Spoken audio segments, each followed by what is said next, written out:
people need to realize that, like, you are in control of your emotions. You are in control of whether or not you choose, like, is this going to offend me or not? Yeah. Like, you're the one that can give that power or not, and that's why, like, what I say in my business, and, some of our mottos are mindset is everything and attitude is contagious, and don't be a pussy. That's our other one. So funny story. First of all, your attitude is contagious. Anybody who's watching right now, if you are listening to this podcast, if you're listening to this conversation between me and Mitch, you are missing out. You've got to see this guy on camera because your attitude is contagious. Your smile is contagious. You have these crow's feet that come out and that's just a genuine smile. Like, dude, you are fucking absolutely disarming. Like, you are terrifyingly disarming, especially when I compare that with the photos that I see of you as a professional MMA fighter. So tell me this. That's why I'm a violent hippie. Violent hippie, which I love. We work through buds. You make it through buds. You go into the SEAL teams. You have a phenomenal reputation. Everything I've heard, your reputation was stellar. I know you were very humble about it. You did great things, creating great combat trainings for the SEAL units. And then you make this decision to pursue professional MMA fighting. How did that come up? How did that transition happen? Was it an accident? Was it intentional? Was it something in between? Again, I think I kind of owe it to my parents because they were very protective growing up, or they encouraged me to be very protective growing up. And my parents were young parents. They were both 20 years old when they had me. Wow. And they were both competitive, aggressive type people, alpha type people. And looking back at, my grandparents who are, I'm very fortunate that both of my grandparents on both sides are still alive, and, I'm close with them, and they are take no shit people, and instilled that in their kids. And then, but I've been blessed with great parents, and they were real with me. That growing up, my little brother was a year younger than me, and he was kind of like fat growing up, and kind of like more of the video game, kind of nerd type, and just wasn't like a stellar athlete or whatever. I was like more the jock. And so my parents were like, hey, your brother's probably going to get picked on and stuff like that, and in school, and you need to stick up for him. And like, if you see anyone messing with your brother, I don't care where you are, the bus and the principal's office and in the cafeteria, whatever, you beat their ass and make a statement. And, wow. And if you don't, you're going to be in trouble when you get home. Wow. And I was like, okay, I took that to heart, and because I was capable, and that having that confidence, there's videotapes, home videos of me and my brother when we're, 2 and 3 years old, like in this corner weighing a whopping 30 pounds. And like, I've got a towel tied around my neck, and I'm like, rah,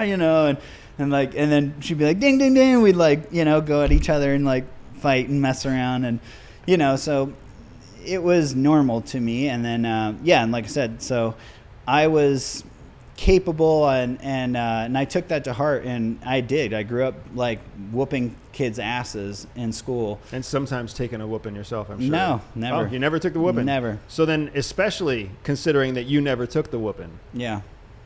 You had to have gotten whooped by some of your fellow peers in the SEAL teams and in those combative trainings and in those experiences. I got a whooping one time by many people. So when you're outnumbered by quite a bit, there's only so much you can do. But that was probably the first time that I got jumped and kind of whooped. But it was for a reason or whatever. But yeah, no, I never like a one-on-one fight growing up and anything. I never started fights in the sense like I I bullied bullies. You know, I never picked on anyone. I never had any interest in that. Yeah. I wasn't an angry kid. You know, I was always a happy-go-lucky kid growing up. But if you messed with my brother, like I took it to heart. I would whoop your ass on site. And that transferred also into like now my friends, because it was like, well, you know, I see that if I didn't like bullies, I didn't like people that were picking on people, you know, and you know, I ended up writing my own ethos, and like in there's a line, and it says, "My strength and aggression are a blessing, and I utilize them justly." And I really felt blessed that I was aggressive, that I was confident, that I was capable, and you know, and that's kind of what I carried that my whole life. And then it's just funny that I became a Navy SEAL, you know. I don't think it's that funny. It seems like a fit, kind of divinely inspired. Tell me, how long is your ethos, your personal ethos? It's, I don't know, maybe 13 lines, something like that. Do you have it memorized? I don't have it memorized because my memory sucks. I do have it written down. I can read it. I would love for you to read that. Okay.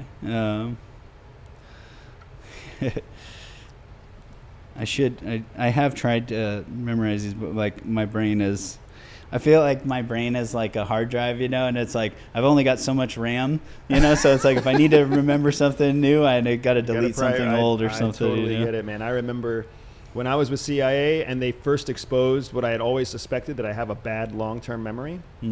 It was the most like disheartening thing in the world when somebody else has to tell you what you've always been afraid of, and they're like, you have a below average long-term memory. And you were like, for me at least, it was heart-wrenching. I was like, fuck, does that mean I'm getting kicked out? Does that mean I'm deficient? Does that mean I'm retarded? Like, I don't have a good long-term memory. Yes. I've always known. Unfortunately, yes. Yes, sir, it is.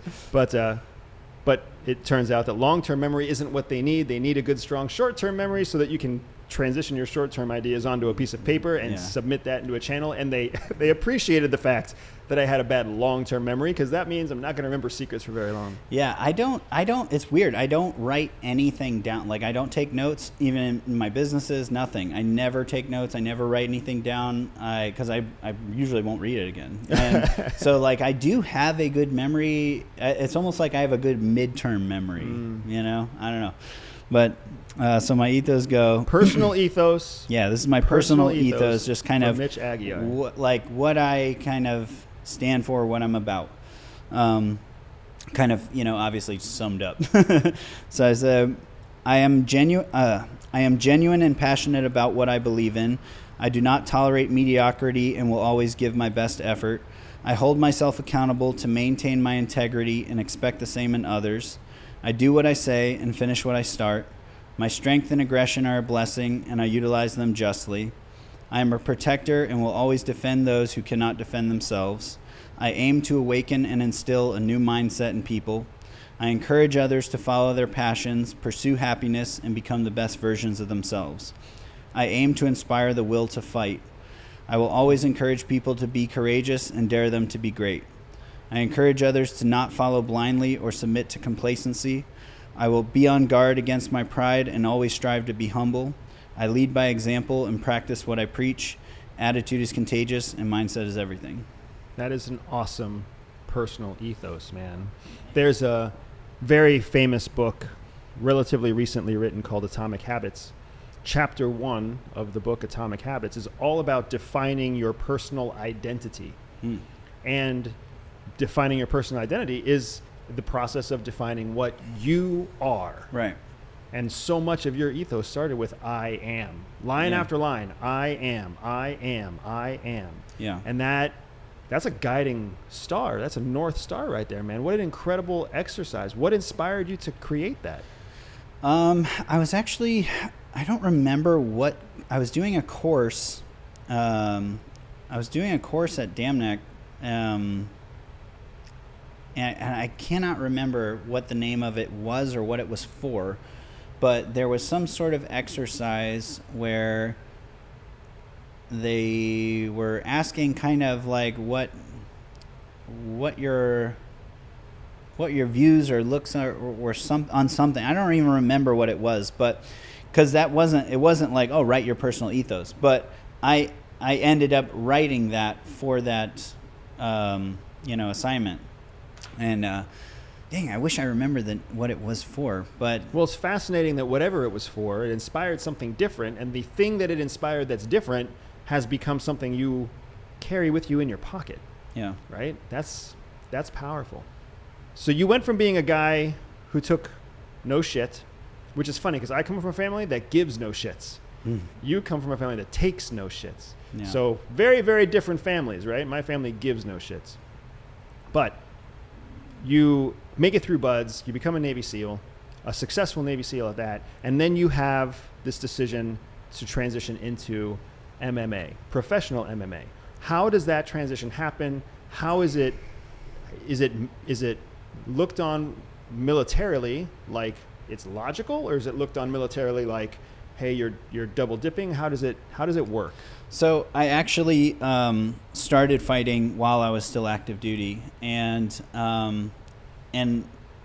again, being that protector and being, I grew up fighting. I was not afraid of confrontation at all. I was not afraid to get into a fist fight. And then going into the SEAL teams, I just that was still me, I was still protective. And when we would go out, we attract a lot of attention, and there's a lot of alcohol involved, et cetera, so being young and like A-type, around a bunch of guys in the bar scene, women around, et cetera, how it goes. Egos get involved, and people start fights, pick fights, whatever.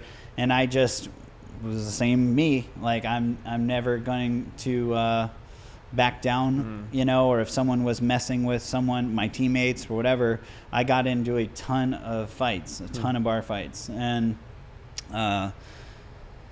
that was just normal, for me. And it wasn't due to alcohol, wasn't due to whatever. I grew up fighting always, and I was a fighter. And then I remember hearing about a MMA league in Virginia that was formed, and the UFC was relatively still kind of newish on TV and like becoming more popular. And but again, I looked at that like the the UFC was like the NFL of fighting, It's not realistic. It's like someone special is doing that or whatever, I never even thought about me doing a cage fight. And then I had heard about this league, and I was like, whoa, anyone can do this? And they're like, yeah. I was like, dude, I want to do this. Like, I want to fight in a cage. Like, that's awesome. And I was like, I can fight without getting arrested. Oh my gosh. Like, hell yeah, sign me up. And so I, signed up for my first fight, and I just started training jiu-jitsu. Like I started training jiu-jitsu in 2008 with like friends in the SEAL teams and stuff that maybe had like a blue belt level of knowledge, nothing like crazy, and some wrestling background and everything.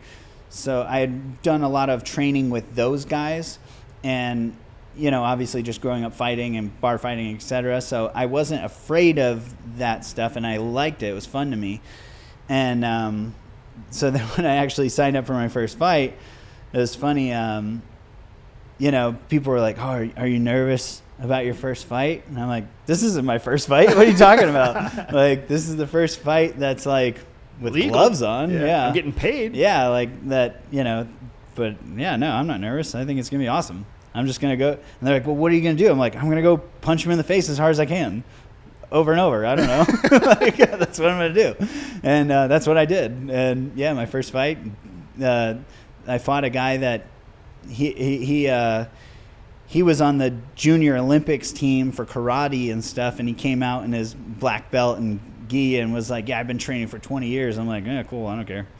And just whooped his ass real quick, and Whooped his ass yeah, real just quick. smashed him. And I was just like, yeah, that's how I expected that to go, And that's where your name partially came from, Smashin' Frog. Smashin' Frog. Yeah, I was the Smashin' Frog at the time. I think if I fight again, which I would like to fight again, I think I'm going to be the violent hippie now. Nice. But because I've evolved. Of course. Reinventing yourself. Of course. And but at the time, I was a frogman, and I was just a very aggressive style of fighting. My plan was always the same. I'm going to go out there and punch you in the face as hard as I can over and over. Over and over again.